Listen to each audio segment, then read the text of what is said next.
Hello. Welcome to another edition of Capper Comparison Picks. I'm Ariane. Today I'll be giving you Capper Comparison Picks for some of the main card fights of UFC Vegas 59. Be sure to check out the videos I did Monday and Tuesday where I covered the entire preliminary fight card. And I thought one of these were actually still on the prelims, but I guess not. I checked the order. We're all going into the main card. So without further ado, let's jump right into this. I don't want to dilly-dally. And get right into the flyweight fight between the Queen of Violence, Ariane Lipsky, taking on Zombie Girl, Priscilla Cachoeira. Cachoeira is the underdog here, plus 146. Line moved a little bit. It used to be a plus 135. Lipsky's at minus 171. It was minus 165. So money's been coming in on the Queen of Violence, Ariane Lipsky. These odds are straight off of Bet Online right before I started filming this. I took them down. So let's start out talking about the favorite, and Ariane Lipsky, Queen of Violence, training out of American Top Team, ATT. She actually married, sorry Jacob from We Want Picks, he put a plea out for asking for a date. Sorry, but she's taken. She married Renato Rasta da Silva, former UFC, or I don't know about UFC, but former fighter, now coach at American Top Team, 11 years older than her. Interesting. She's 28, and Rasta da Silva, or look, I put 29, is 39. Yeah, so there's 11-year difference, but oh well, so what? There's no, I guess it's not really that creepy. 11 years, whatever. So Ariane Lipsky's coming off a win over Mandy Bohm. Now, Mandy Bohm also lost last week, so a lot of people are calling her Mandy Bum. Let me turn this down a little bit. It's starting to be louder than me. I didn't think it was gonna come out like that. With the gunshots and all that. But anyway, a little bit of the trapeze I like to have running in the background. That's kind of like my thing now. But yeah, she beat Mandy Bohm by unanimous decision. Prior to that, though, she took 2 losses in a row. Her recent loss was Montana De La Rosa, where she got ground and pound round 2. Montana De La Rosa gave it to her. Like, it didn't even look like she was a former KSW champ, which she is, by the way, Ariane Lipsky.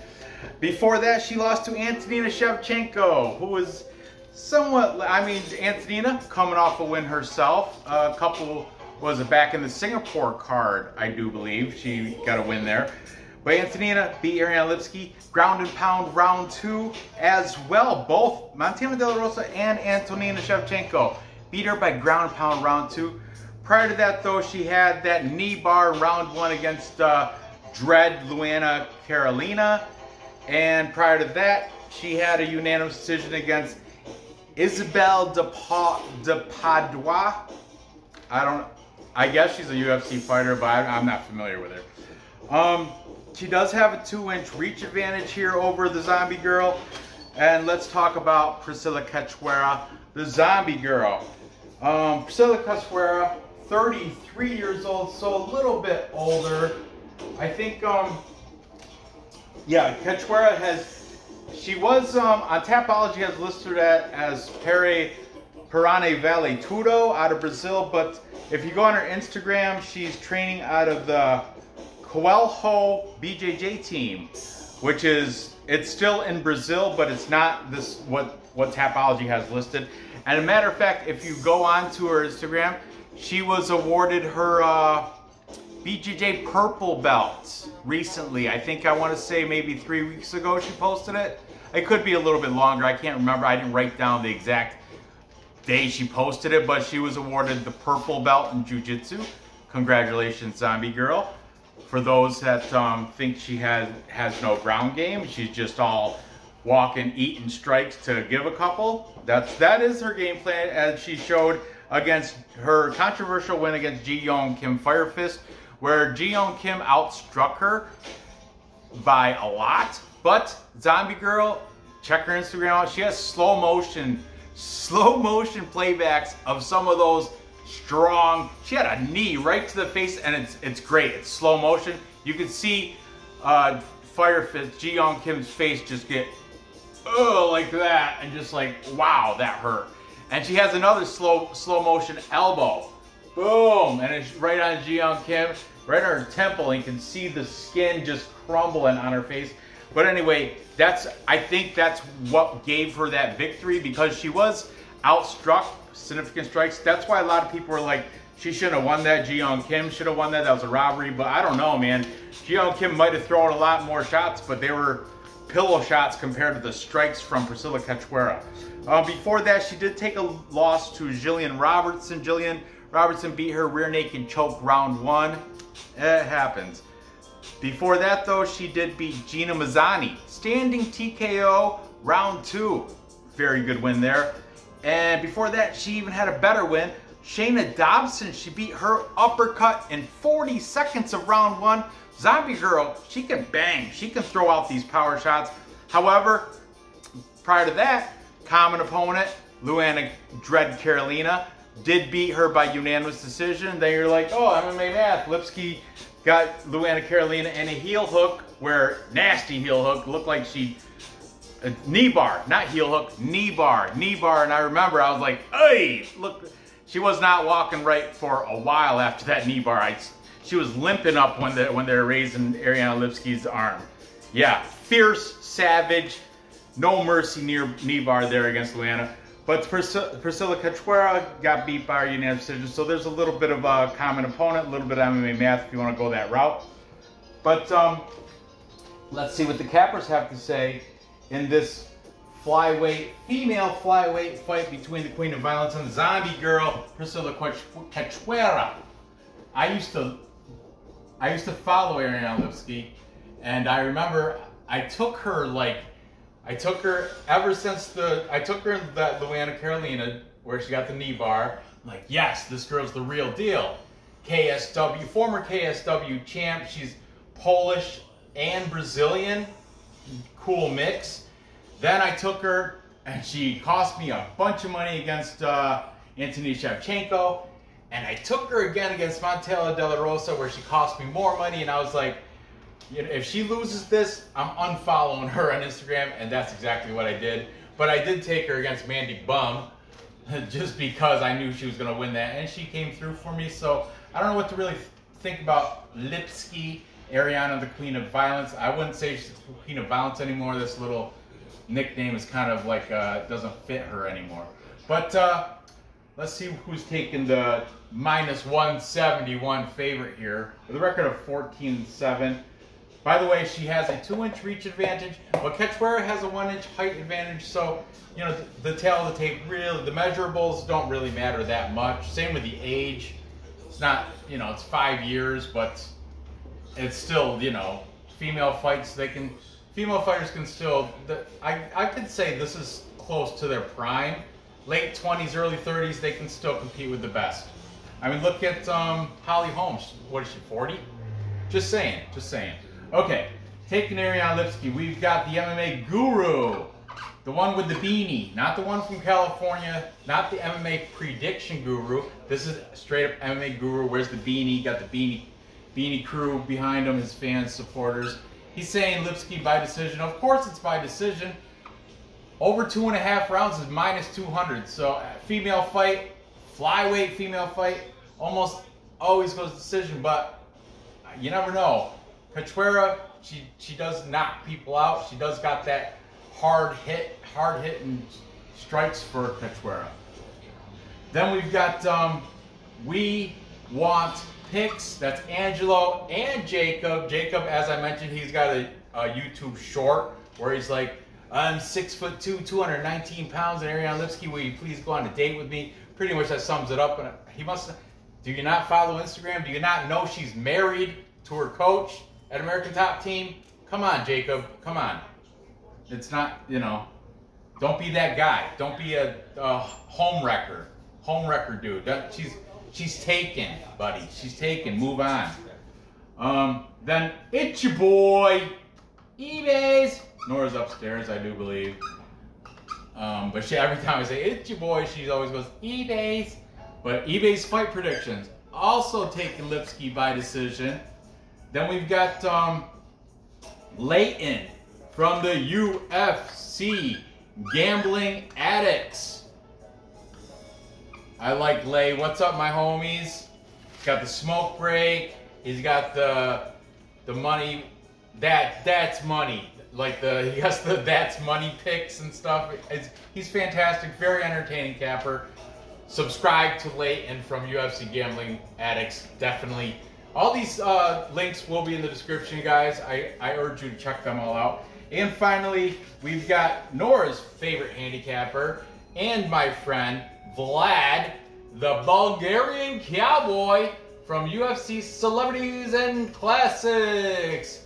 And this is a very hard fight to take, very hard pick for me, but if I must pick a side, I'll go Priscilla. So he's taking Priscilla Cachoeira as a contrarian, but his main pick is the fight to go over the 2.5. So to go the distance, I do believe, at -200, he's known for that chalky over-under picks. Celebrities and classics. Vlad, my man, loves my cat Nippet too. Tell Nippy I said hi, your meow mate. Tell the meow mate I said hi. Vlad's awesome. You guys check out Vlad. I watch pretty much all the watch-alongs. If I watch them, it's either with Vlad or Dev the Dude. And lately it's been with Vlad because he starts right from the prelims. Dev the Dude doesn't get on until the main card. And by that time, I'm starting to get sleepy. I'm just worried about watching the fights and placing my bets. But earlier in the prelims, when I do most of my chatting, I'm on this guy's channel, UFC Celebrities and Classics. So my pick here, I am going to go with the underdog plus money. I like her. I like that she recently got her purple belt. There's holes in Ariane Lipsky's game, and if you go by the Instagram, it seems like Cachoeira is really putting it in hard. Like she reminds me of, her face reminds me of kind of like it's not like a doppelganger, but she looks a lot like that actor Jake Gyllenhaal. Gyllenhaal got the very similar facial features. It's kind of weird. Maybe it's the jawline. I don't know, but I like the zombie girl here. New purple belt. I think she's gonna use that. She does eat a lot of punches to give a few, but it's kind of working for her. She's got 4 losses. Lipsky's got 7. Lipsky is the favorite, but when in doubt, go with the value, you know. And I am kind of in doubt on Lipsky. I think I don't know. I think her best years are behind her. I think the KSW is her best years. Mandy Baum is a bum. Montana De La Rosa and Anthony Shevchenko had their way with Lipsky. She did catch Luana Carolina in a knee bar, which was very impressive and everything, but I don't think that's going to happen to Cachoeira. I'm going to go with catch a beating. The plus money female fight. I mean, might as well, right? So I'm going to take it by decision. I think she's going to land harder strikes, just like she did against Fire Fist Ji Yeon Kim. I know Fire Fist is durable too. Ji Yeon Kim does not go down because those. Check out the Instagram on Cachoeira. Those slow motion. I'm like, wow, how can you even stand it? She had a knee right to the face and it was slow motion. Gersh! I was like, oh my goodness, did she break her jaw with that? Maybe because it was slow motion, it looked a lot more powerful than it was, but man, those strikes rocked. Even though there were far and few in between, but the judges saw the same thing. They're like, yeah, this girl's strikes were heavy and hard. Ariane Lipsky is the much prettier girl, but you can't go by looks when it comes to fighting. Cachoeira, I'm going to take the plus money on that and go against the majority of the cappers. Moving on. Next we have Augusto Sakai taking on Sergey Spivak, the polar bear. Augusto Sakai is the pretty sizable underdog. He opened up at plus 180. He is now plus 222 on BetOnline. Spivak opened up at minus 210. He is now minus 262. So money's been coming in on good old polar bear Sergey Spivak. 14-3 is a professional record. Fighting out of Extreme Couture. Listen to who with. If you check out his Instagram, he's posing pictures out of Vegas, out of Extreme Couture, with, he's got a whole flock of people, and he's like training with the heavyweights, and there's a bunch of big guys I never heard of, but there's people in there, in that group, that lineup, that are known, such as Marcelo Nunes, BJJ black belt, world BJJ champion, stuff like that. Misha Serkinov. You guys know Misha Serkinov, right? And Magomed Ankalaev. I know he's not a heavyweight, but damn, he's a good fighter, and that's a good person to train with, I would say, you know. So he's going in Extreme Couture. He's got top tier talent that he's training with. Augusto Sakai, also American Top Team. But you know what? On his Instagram, it just shows him training. Just shows pictures of him at like hitting pads and shit. No, there's no pictures of him with any buddies, with any training partners. I have no idea who he's training with. Just solo pictures. Just solo pictures of Augusto Sakai. He's an American Top Team. They have the largest UFC roster of training partners. Show some love. Give love to your training partners, Augusto Sakai. I know you can't be training by yourself, but I don't know who he's been working with. It's a big mystery. I don't know. But let's talk about polar bear Sergey Spivak, coming off a short notice, fantastic, dominant win over former football player Greg Hardy. I know that's not the best win to have, but it was short notice, and he did ground and pound him in round one, making it look easy for Sergey Spivak. Before that, he took a L to Tom Aspinall. But Tom Aspinall, fantastic striking, fantastic heavyweight. He just had a fluke injury in that fight against Curtis Blades. Was it last week or the week before? Week before last, right? Oh, man. But before that, he had three nice wins in a row. I mean, nice. Alexei Olenek beat him by unanimous decision. That's a good one, the boa constrictor. Jared Vandera, ground and pound round two. Vandera, the jury's out, and most of them are saying he sucks. I mean, Jared Vandera Dontel Mays beat Jared Vandera. So what are you gonna, you know? And Dontel Mays just got his ass handed to him by Hamdi El Abdel Wahab, the Egyptian fighter with a record of 3-1. How's that guy gonna come in and whatever? That's in the past. That was last weekend. And he beat Carlos Felipe, majority decision. That's not as good as it sounds, because a majority decision means one of the judges called it a tie, and Carlos Felipe is not the best. I mean, he's decent, I would say, for heavyweights in a shallow heavyweight pool. He's middling, at best middling. I can name 15 heavyweights that are better than Carlos Felipe, but I do like that Sergey Spivak is also a little bit younger and faster and more athletic here. 27 years old for Spivak. Augusto Sakai, 31. Heavyweights age isn't really a factor, but size does matter, and Sergey Spivak is the bigger guy. Augusto Sakai, he's a kickboxer. Got kickboxing. He's going to be the smaller guy. Like I said, Spivak they have the same height. Spivak supposedly on Tapology got a 1-inch reach, but Tom Aspinall, he claims that Tapology is wrong. When he fought Sergey Spivak, he said the dude is not 6'2", he's really 6'4". He said he's a lot bigger than he expected when he fought him.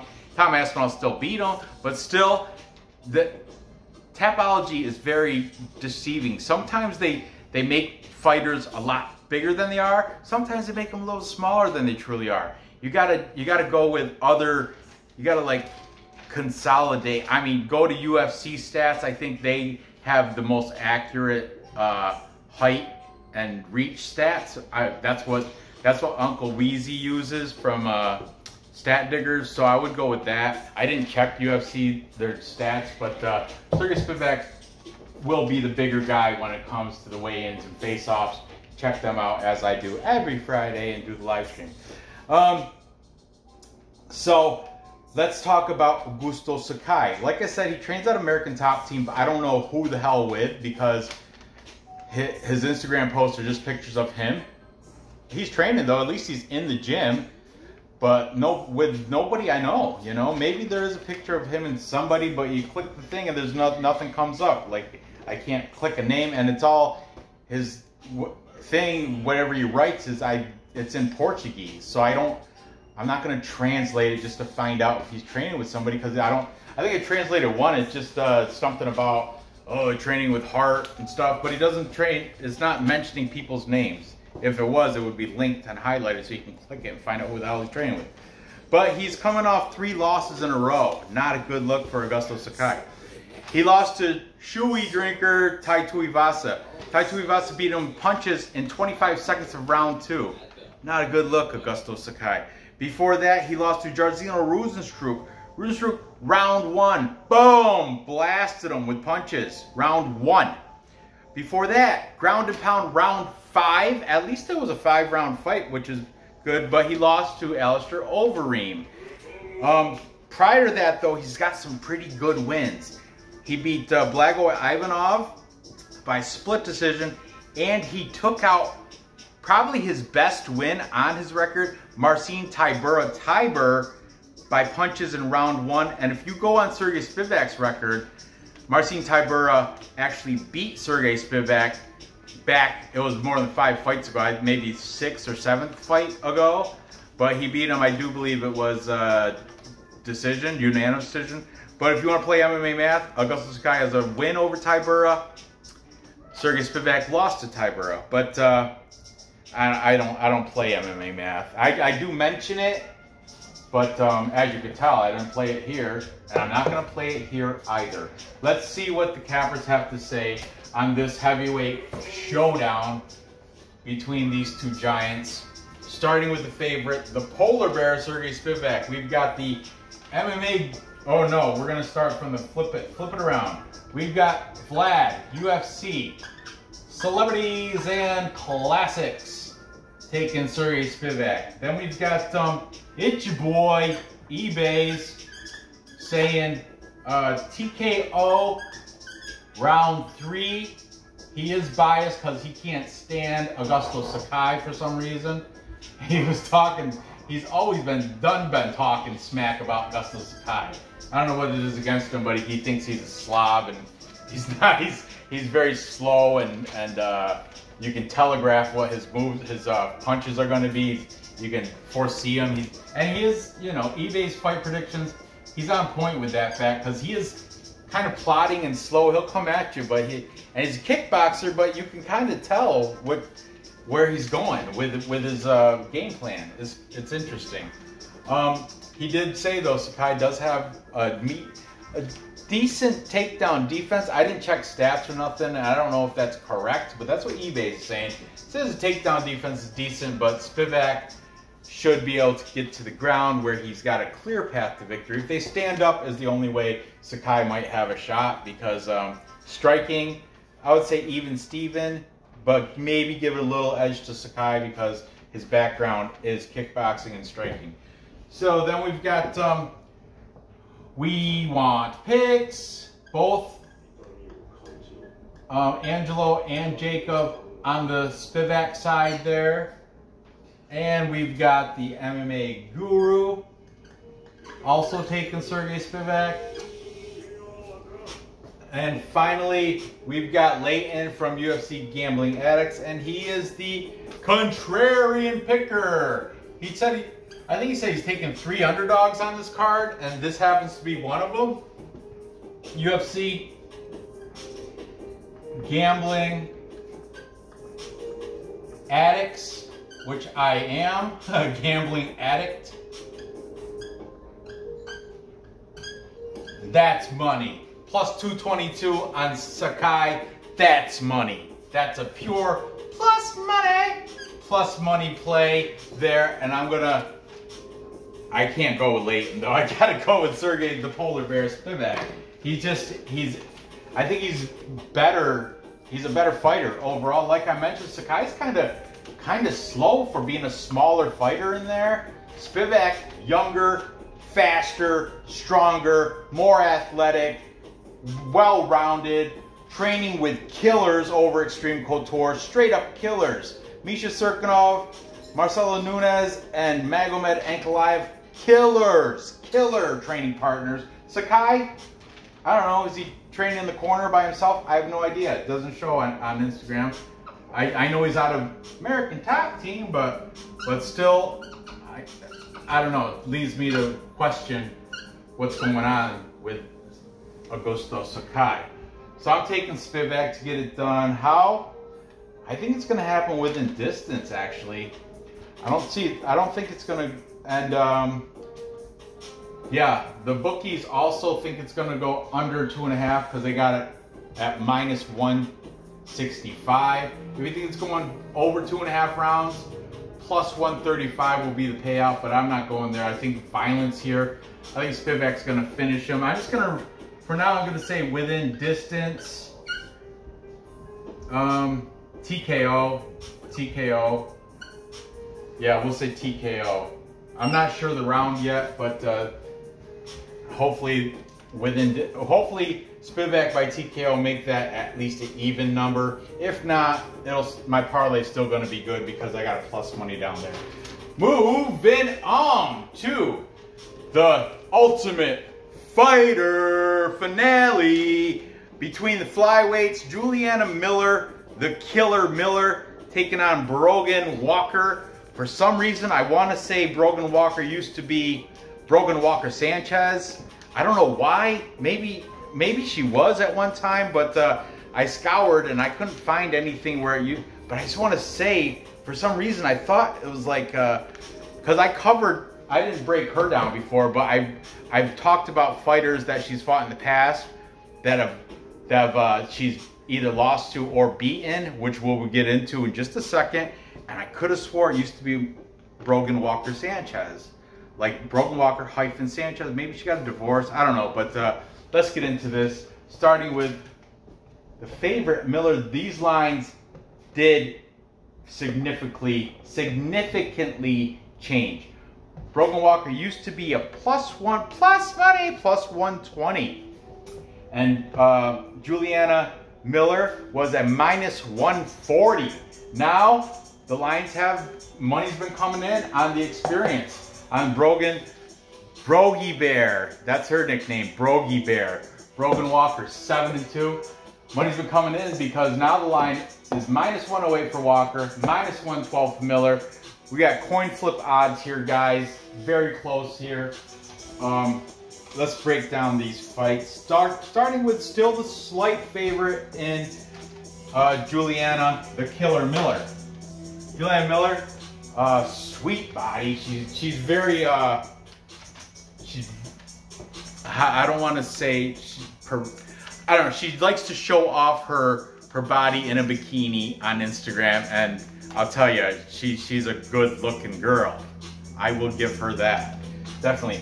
The Killer is coming up. You know what? Because her professional record's 2-1, I am gonna throw in her in the breakdown. I'm gonna throw in her Ultimate Fighter fights because I want to do her last 5, and they happened and they were in the house, so I'm gonna mention them.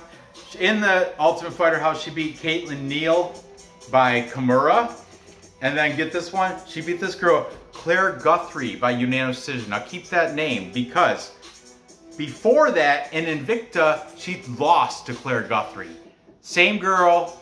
She lost to her by unanimous decision. That's that one loss right there.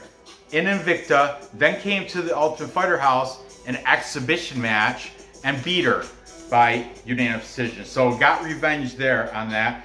Prior to that, she does have those 2 wins, those 2 professional, non-exhibition, like real fight wins.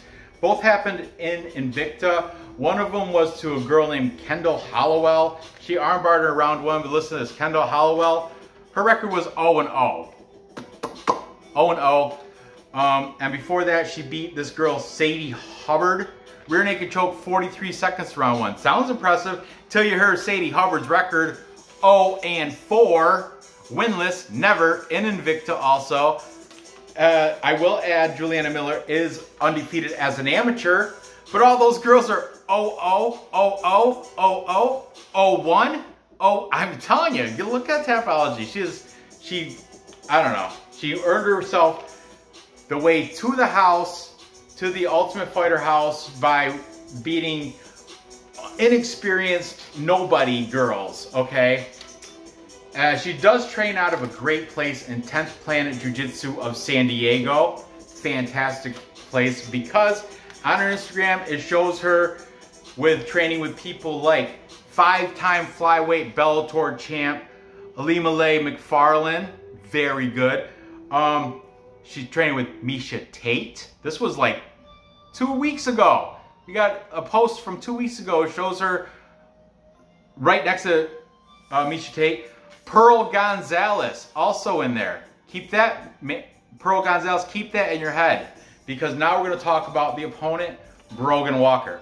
Brogan Walker comes with a professional record of 7-2. I don't have to mention her Ultimate Fighter fights, even though she did win both of them. But why even mention them? Because she's got enough wins that I can mention her real non-exhibition professional fights.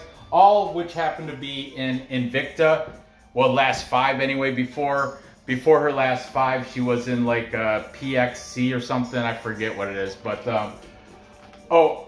Brogan Walker is a Guamanian, meaning she fights out of Guam, a U.S. territory over in the South Pacific. Guam, purebred BJJ Guam. She is a black belt out of purebred BJJ Guam, which everyone's like, oh, Miller fights out of 10th Planet Jiu-Jitsu. She's fantastic on the ground. Her BJJ, her ground skills got to be way better than Brogan Walker. Not necessarily. They don't just hand out black belts. She earned a black belt in purebred BJJ. That's her in Guam, a black belt, a legit black belt. Okay, and if that's not enough, let me tell you her last 5 professional fights. She rear naked choked this girl, Emily King, in round 1. That happened in Invicta. She did catch a loss to Erin Blanchfield in Invicta. Before that, she took another loss to, what was that I said to remember? Pearl Gonzalez. That might be a hot take, considering Killer Miller is training with Pearl Gonzalez. See the link there? Pearl Gonzalez already beat Brogan Walker by unanimous decision. Probably giving tips to Killer Miller on, giving a little blueprint, a little recipe on how she beat her by unanimous decision. I didn't watch the fight. It was an Invicta fight. I don't know how it turned out. I don't know if it was a robbery. I don't know if there's significant strikes involved, takedowns. I don't know none of that shit. I didn't have a chance to watch. I don't really have time to watch the fights, but Pearl Gonzalez, that might be a key when it comes here. However, before the Pearl Gonzalez loss, she beat Miranda Maverick. Yeah, the Miranda Maverick you guys all know and love in the UFC. That same Miranda Maverick. She beat her by unanimous decision. And before that, she has a win over Sherry Morosky, split decision. So anyway, she's 3-2 in her last professional fights. But the 2 losses she does have, Pearl Gonzalez, who's not horrible. Pearl Gonzalez has a name in the mixed martial arts world. And Erin Blanchfield, who I think is going to be top 5 before. She's one of my non-ranked contender picks, and I think she might she might have broke into the top 15. I don't know. I got to update that. But Erin Blanchfield, I would say I would put her up. If she's not in the top 15, she should be, okay? So Brogan Walker, BJJ black belt out of Guam with mad experience here, and that's what I think the money is going that way, causing that line. Like I said, she was plus 120. Now she's minus 108. I think that line's going to even walk closer and closer to an even number. So let's see what the cappers have to say in this Ultimate Fighter finale between these two flyweight females. We're going to start with Brogan Walker. Oh, by the way, Juliana Miller is the younger here. 26, Brogan Walker, 33 for Brogy Bear. The Bear, Brogan Walker. Both these girls pushing their merch. Both of them have t-shirts. Just throwing that out there too. Miller's on Instagram saying, hey, buy one of my t-shirts, show your support. It says Killer Miller. Brogan Walker, she's done Ben had shirts. She's not pushing them, but you can see they're all over. She's got that merch and it says Brogy Bear and has a little symbol, like a logo of like a bear, side view bear face. And I guess that's her, I don't know if she patented it, but it's a pretty cool looking shirt. So Brogan Walker, taking Brogan Walker, we've got it's your boy, eBay's taking Brogan Walker, taking the experience. We've got UFC Celebrities and Classics taking a lean. Of course, his pick is the fight goes the distance. Look, minus 360 over 2.5 rounds. Vlad, come on. All right. Then we've got UFC Gambling Addicts, Leighton, also on the side of the experience in Brogan Walker. We've got We Want Picks, Angelo and Jacob, both on Brogan Walker. And finally, to close it all out, we've got the MMA Guru making this a full capper consensus. A full capper consensus. If you guys don't know, I got a little dance for it. A full capper consensus. These are throwing lucky pearls to the guys, to the bettors taking the underdog. Those are your good luck pearls to go against the capper consensus. That's how I throw them to you guys, because you're gonna need the luck when you take an underdog. It's how it always goes.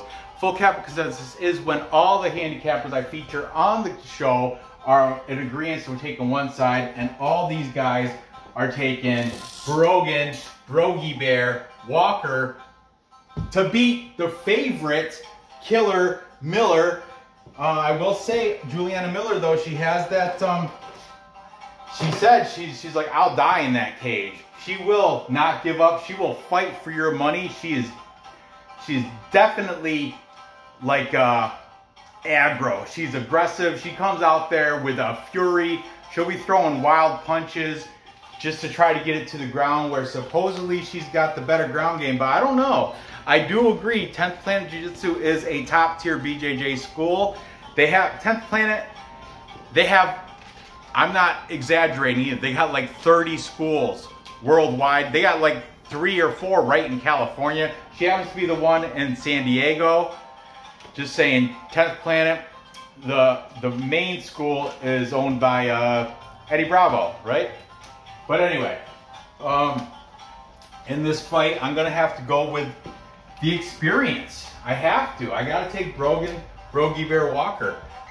I'm gonna take her to get it done. And method, it is a female flyweight fight, so I don't see anybody getting finished. There might be a choke, might be a submission in there. We got black belt versus, I'm assuming Miller's a black belt, but you know the thing is about Miller, she might be 2-1 as a pro, but if you look at her topology, she's got a multitude of grappling fights, a lot of BJJ fights in there, and a lot of green ones too. She does know what she's doing on the ground. I will hand her that. And this is going to be a pretty close fight. I will say it's going to be interesting when it does go to the ground, but a lot of people are just not respecting Walker's ground game. They're from what I'm hearing from the cappers, they're like Walker's best chance to keep it on the feet. I don't know, man. I think she can handle it. She said black belt. I think she can handle herself on the ground. I think it's going to be a very interesting fight. I'm going to give Walker the edge by decision. I think she's gonna, it probably might be a split decision. It's gonna be very close. Hard to tell with this female flyweight fight, but at minus 360, the bookies know what they're talking about. And it should go to decision. I'm gonna edge out Walker with control time, significant strikes, probably takedowns. I know she can sprawl. I know she can defend takedowns. So there's that, and she's got to have better ring IQ. She's got more experience. She's beat Miranda Maverick. You know, that in itself is an accomplishment, so I'll give her that too. So there you have it. So to recap, time check. Oh, right on time. A little bit over. I'm a little 10 minutes over. But to recap, I've got Priscilla Cachoeira, underdog pick on this card, on this show, I mean. One of my underdog picks on the card to beat the Queen of Violence, Ariane Lipsky. Lipsky, I see holes in her game that I've seen after I stopped following her after that Montana De La Rosa loss. And so I got Priscilla Cachoeira winning a decision. I think she might utilize that new gained purple belt. Purple belt's right up there top tier. It's like purple, brown, then black, you know? And I know when I train jiu-jitsu, the purple belts, sometimes they'll sneak in there and maybe make one of the black belts tap. That's the level. Well, after white and blue, making it to purple, now you're upper echelon. Now you can compete with browns and black belts. Okay? Then I've got Sergey Spivak taking out Augusto Sakai by TKO. I didn't say within distance, but you know, he's not going to sub him. I mean, I suppose, but I think he's going to get the TKO. I think it's going to be like a ground and pound. I think it's going to maybe get a takedown, get top coverage, and start throwing hammers, ground and pound that out, and get a TKO over Sakai. Probably after round 2, maybe round 2 or round 3, like eBay says. Makes sense to me for the heavyweight and Sergey Spivak. Younger, faster, more athletic. And finally, I'm taking the experience of Brogan Walker by decision.